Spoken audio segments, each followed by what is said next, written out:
There is no crying in Cleveland. Lots of football left. We're not panicking. We're not giving up hope on this season. We got a lot of football left. So, welcome into the Browns Report. I'm your host, Matthew Peterson. We got 3 topics on today's show. So, the Browns trade Odell Beckham Jr.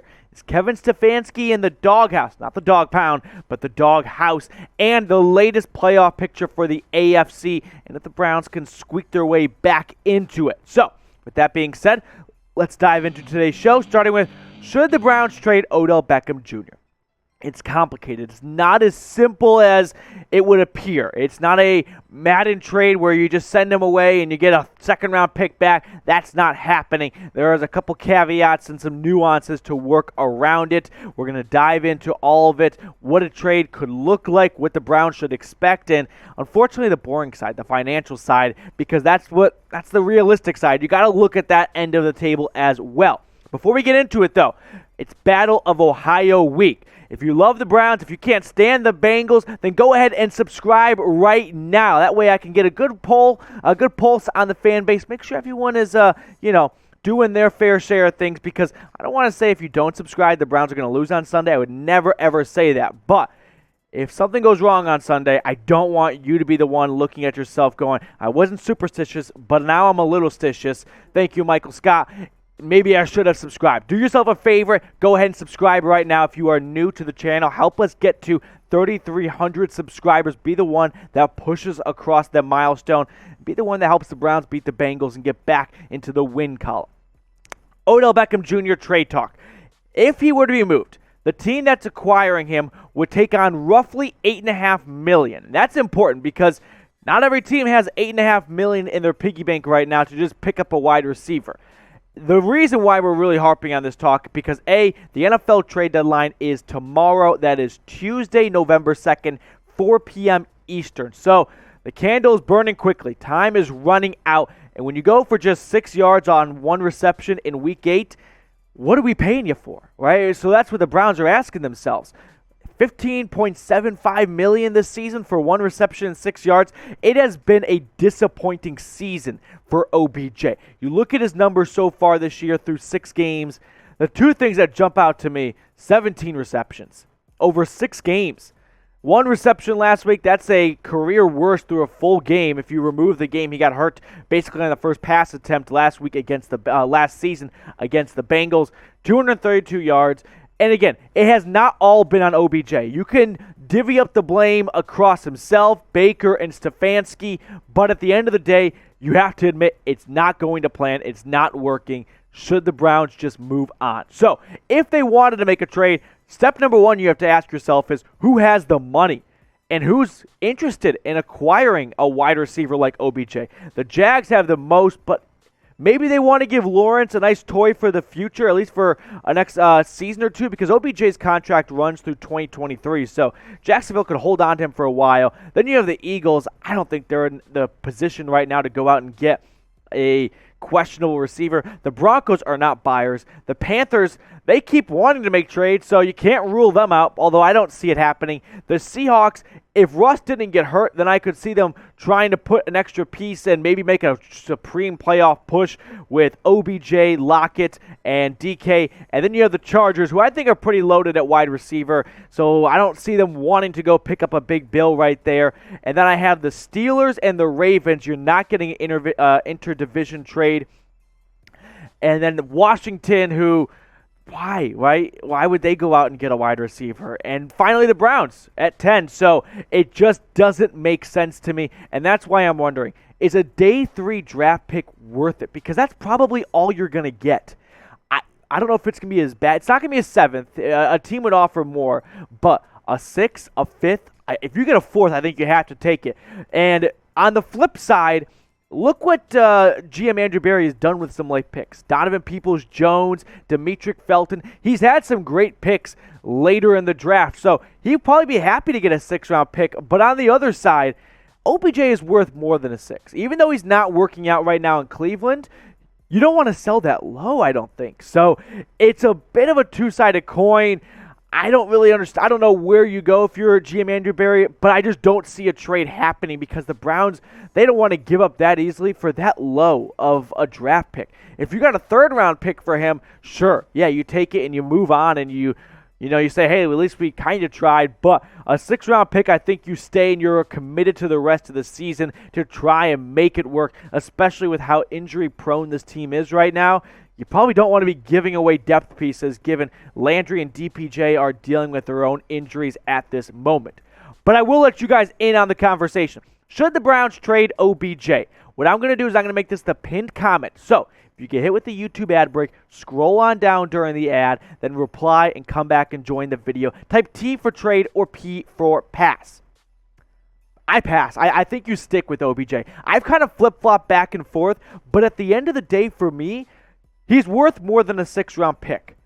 So if you're going to trade him away and you're not going to get his value, then you might as well stick with him and try and figure it out because there's a lot of football left. I'm not punting on this season by any means, and I'm kind of ready to give up on OBJ, but I think it's worth sticking it out for the rest of the season, and then when the season's over, hope that he's put together some good games down the stretch to improve his trade value, and you don't have to stomach half of that salary cap. You can try and play with the numbers a little bit. For the time being, I just think it makes sense to stick with OBJ. Before we get to Kevin Stefanski and the playoff picture, guys, if you have not already, check out our sportsbook partner, BetUS. They hook you up with a 125% deposit bonus. Free money. Browns 125. Use that link, chatsports.com/bet, and boom, you are in the green. My parlay did not hit yesterday, but some other prop bets I did also hit. So they have all that for you, waiting for you at BetUS, and all you need to do to get that 125% deposit bonus is to use the link at the bottom of your screen along with the promo code Browns125. Next topic up for discussion. Should AVP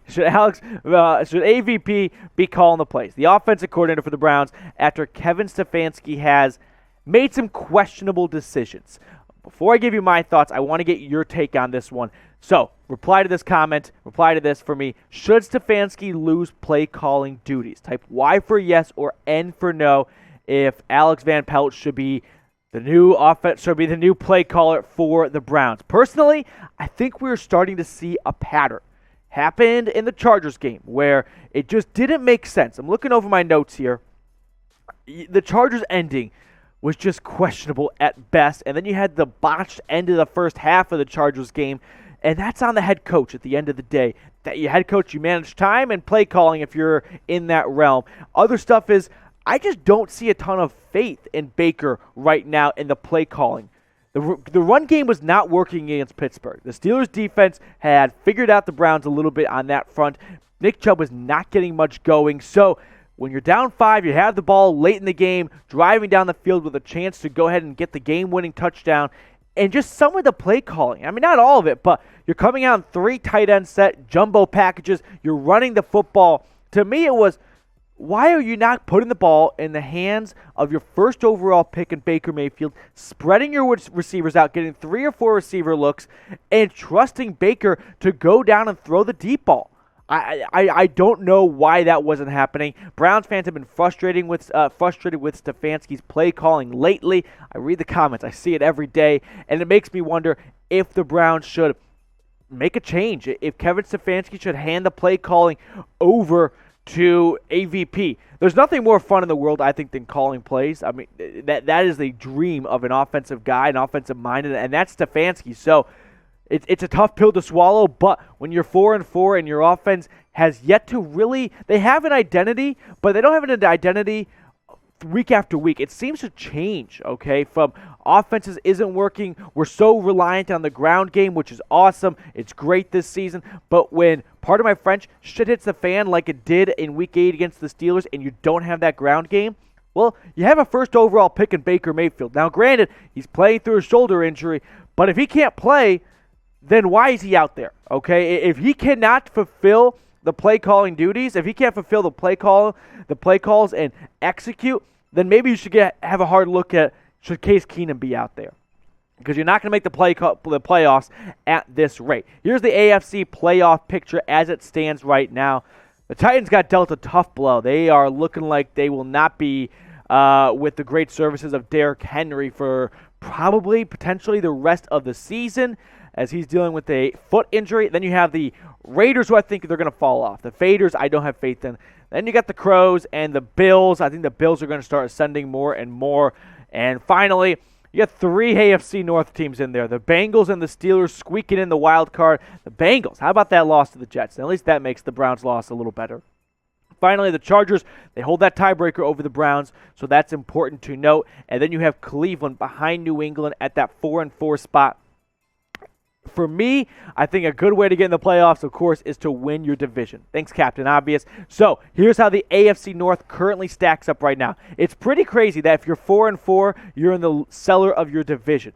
The NFC West looked like it was the best division of football, and I still think it is, but the AFC North is definitely giving it a good run for its money, and the Browns, they are not out of this conversation by any means. So let's check out the schedules for all 4 AFC North teams here. Browns coming up, they're going to go to Cincinnati on Sunday. Make sure you subscribe because screw the Bengals.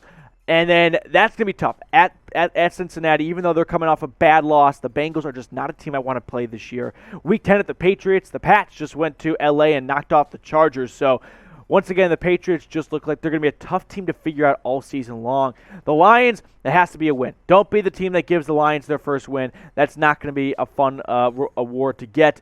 Then Sunday Night Football at the Ravens. Then you get a bye, and you play the Ravens again in one of the most bizarre scheduling quirks of all time. But those 2 Ravens games, that's controlling your destiny. Those are 2 divisional games that if you knock them off both times, which is not an easy task to do, but the Chargers just went to Baltimore a couple weeks ago, and they blew out the Ravens. So Cleveland, it's all in front of you right now. Let's check out the Bengals really quickly. Of course, they host the Browns in Week 9. Then they get a bye week.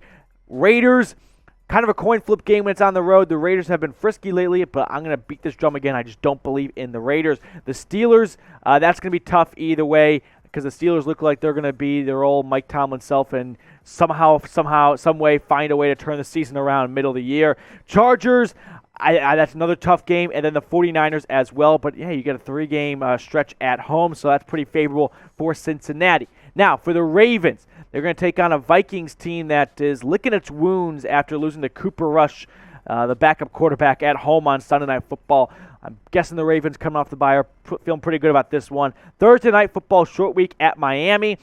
Dolphins aren't good, but hey, any given Sunday, right? Then they're going to go to Chicago, take on the Bears. Then you got that Browns Sunday night matchup along with a Steelers back-to-back NFC North matchup. And finally, the Steelers schedule. They got the Bears on Monday Night Football this upcoming week. Justin Fields and the Bears have a lot of questions and not a lot of answers right now, so kind of like the Steelers in that one, unfortunately. Week 10, they play the Lions as well as the Browns, so hopefully the Lions can pick up their first win that week. Then we go to the Chargers, which is probably going to be a home game for Pittsburgh because we know how that goes when teams go to L.A. and face the Superchargers. And then we have the Bengals and the Ravens. Again, that's really far ahead, and a lot can change from now to then, but it's worth noting that all these teams have kind of similar-ish schedules, right? You're seeing a lot of crossover.